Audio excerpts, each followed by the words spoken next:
आप उनसे पूछिए वहां के क्या हालात है। और ये हालात बदलने हैं हमें और आपको मिलकर। यकीन मानिए हिंदुस्तान के करोड़ों लोग आपकी तरफ आस और उम्मीद भरी नजरों से देख रहे हैं कि आप लोग सही फैसला लेंगे, कि आप इस देश की राजनीति को एक नई दिशा में ले जाएंगे। ये बिहार की जो सरजमी है, ये क्रांति के लिए जानी जाती है।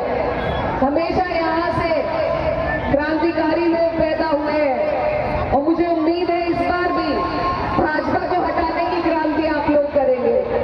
बताइए करेंगे या नहीं?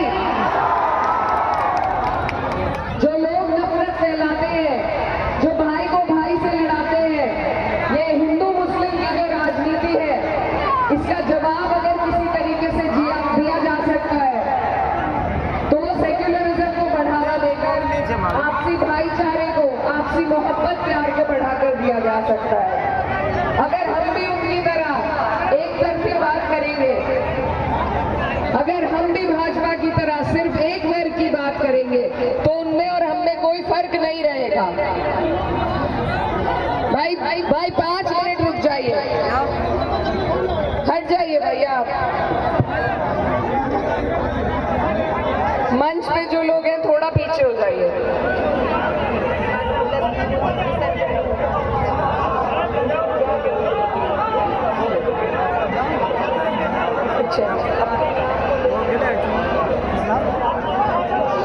तो ये जो चुनाव है आपके हमारे लिए बेहद जरूरी है। ये आपका हमारा इम्तिहान है और ये वक्त आज आपके हाथ में है। हम जो उत्तर प्रदेश वाले, हमसे पूछिए, हम एक एक दिन गिन रहे हैं कि कब मौका आएगा और कब हम अपने ऊपर से इस सरकार को हटा दें। आज ये मौका आपके पास है और इस बार अगर हम इस मौके से चूके तो भाजपा वाले कोई कसर नहीं छोड़ने वाले। तो मेरी आप सभी से ये गुजारिश है कि इधर उधर अगर हम अपने वोटों में बिखराव करेंगे तो जीत सिर्फ भाजपा की होगी। आपके सामने लड़ाई सिर्फ 2 गठबंधनों की है, एक सारी अमन पसंद पार्टियों का सेक्युलर गठबंधन और एक भाजपा का नफरत वाला गठबंधन। बाकी कोई ना सरकार बनाने के नजदीक पहुंच पा रहा है। तो इन चीजों को हमें ध्यान में रखना है। आज दौर गठबंधनों का आ गया है और अगर सरकार बदलनी है तो हमें गठबंधन को ही जिताना पड़ेगा। अगर एक आध व्यक्ति किसी और पार्टी का जीतता है वो उसकी गिनती कहीं नहीं हो पाती मेरे भाई। अगर वो लोग जो और चुनाव लड़ रहे हैं वो भी सब अपने हैं, अगर वो सरकार बनाने के नजदीक पहुंचते हैं तो हमें उनसे कोई गुरेज नहीं है।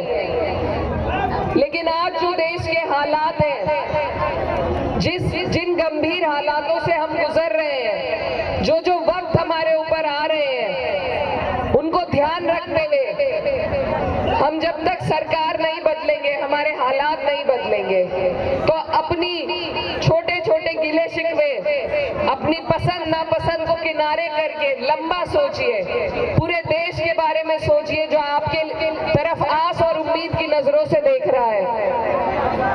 और याद रखिए कि जब वक्फ का कानून आया था तो सिर्फ 24 सांसद मुसलमान थे, बाकी जो 208 मेंबर थे जिन्होंने हमारा साथ दिया वो हमारे हिंदू भाई थे।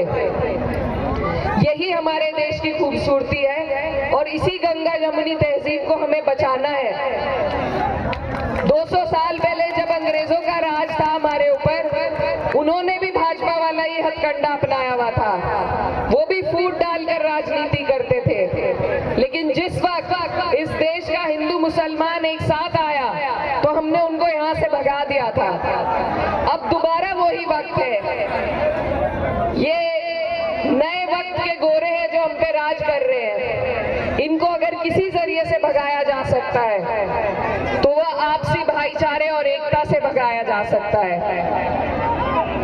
कोई भी लड़ाई हम अकेले नहीं जीत सकते, हमें सबका साथ, सर्व समाज, 36 बिरादरी का का वोट चाहिए और उन्हें जोड़ना है, क्योंकि हिंदू मुस्लिम की समस्याएं अलग नहीं होती, सबकी वही समस्या है कि रोजगार चाहिए, तालीम चाहिए, स्वास्थ्य चाहिए, बिजली पानी चाहिए।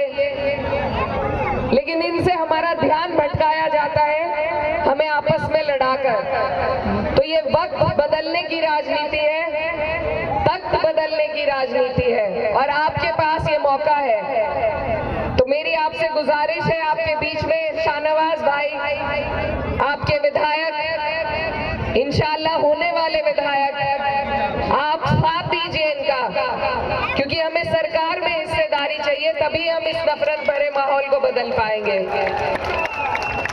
मैं बहुत दूर से, मेरी पार्टी यहाँ चुनाव नहीं लड़ रही, लेकिन हमें जो जरूरत महसूस हुई आज देश के हालात देखते हुए, उत्तर प्रदेश के हालात देखते हुए, सिर्फ इसलिए मैं आपके बीच आई हूँ कि आप अपने वोटों में बिखराव ना करें, आप सरकार को तरजीह दें, सरकार बनाने को तरजीह दें, और आसपास से जितने भी लोग जीत सके, हमें सबको जिताना है, क्योंकि हमने एक एक व्यक्ति को जिताकर देख लिया। मैं खुद एक जनप्रतिनिधि हूँ, पर जब तक सरकार नहीं है, हम उस तरीके से अपने लोगों का काम नहीं कर सकते जैसे जिससे भलाई हो हमारे लोगों की। तो इसीलिए मैं बहुत दूर से आपके बीच आपसे गुजारिश करने और आपसे उम्मीद लेने के लिए आई हूँ कि मेरे बिहार